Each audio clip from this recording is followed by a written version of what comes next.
Hello दोस्तों, आप सभी का मेरे YouTube channel GK comma math हैस में स्वागत है। आज हम मानव रक्त के बारे में पढ़ेंगे। रक्त एक तरल संयोजी ऊतक होता है। मानव शरीर में रक्त की मात्रा शरीर के भार का 7% ही होता है। हमेशा ही प्रश्न पूछता है कि मानव शरीर में रक्त की मात्रा शरीर के भार का कितना प्रतिशत होता है, तो 7% होता है। रक्त क्षारीय विलयन है जिसका पीएच मान 7.4 होता है। हमेशा प्रश्न में पूछता है कि रक्त का पीएच मान क्या होता है, तो याद रखिएगा 7.4 होता है। वयस्क मनुष्य में 5 से 6 लीटर रक्त होते हैं। वयस्क मनुष्य का अर्थ है कि जो 18 वर्ष से ऊपर का व्यक्ति हो उसमें 5 से 6 लीटर रक्त होता है। महिलाओं में पुरुषों की तुलना में आधा लीटर रक्त कम होता है, ऐसा माना जाता है। रक्त का हमारे शरीर में बहुत महत्व है। यह शरीर के ताप को नियंत्रित करता है, रोग से हमारी रक्षा करता है, शरीर के वातावरण को अस्थायी बनाए रखने में, घाव को भरने में भी इसकी महत्वपूर्ण भूमिका होती है। ऑक्सीजन और कार्बन डाइऑक्साइड, पचा हुआ भोजन, उत्सर्जित पदार्थ एवं हार्मोन का यह संवहन भी करता है। इसलिए हमारे शरीर में रक्त का काफ़ी महत्व है। रक्त में 2 प्रकार के पदार्थ पाए जाते हैं। पहला प्लाज्मा, दूसरा रुधिराणु। प्लाज्मा रक्त का अजीवित तरल पदार्थ होता है।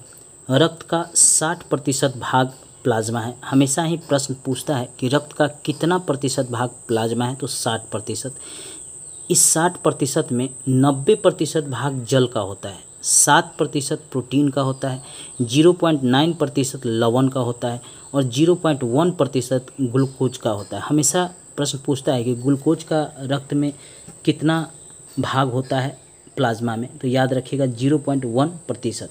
शेष पदार्थ भी होता है, वह कम मात्रा में इसमें होता है।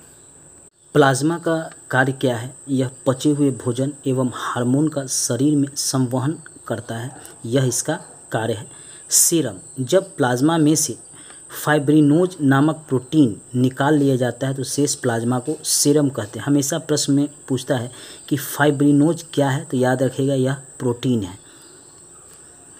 तो नेक्स्ट वीडियो में हम लाल रक्तकण, श्वेत रक्तकण, रक्त बिंबाणु के बारे में पढ़ेंगे। आप मेरे चैनल को लाइक, सब्सक्राइब, शेयर कर लीजिएगा। सब्सक्राइब करने के बाद घंटी को भी दबा लीजिएगा। दोस्तों को भी शेयर कीजिए कि दोस्त भी आपका इससे लाभ उठा सके। चलिए अब हम प्रश्नों को देखते हैं। प्रश्न है, सर्वदाता वह व्यक्ति है जिसका रुधिर वर्ग होता है O। अगला प्रश्न है, रक्त शरीर में क्या कार्य करता है? उत्तर है सारे शरीर में ऑक्सीजन पहुंचाता है। अगला प्रश्न है, रक्त समूह की खोज किसने की थी? उत्तर है कार्ल लैंडस्टीनर ने। अगला प्रश्न है, समान व्यक्ति के रक्त का पीएच स्तर क्या है? उत्तर है 7.35 से लेकर 7.45 तक। अगला प्रश्न है, वर्ग AB रक्त वाला व्यक्ति किसी ऐसे व्यक्ति का रक्त ले सकता है जिसका रक्त वर्ग हो? A हो सकता है, B हो सकता है, AB हो। इन तीनों से यह रक्त ले सकता है।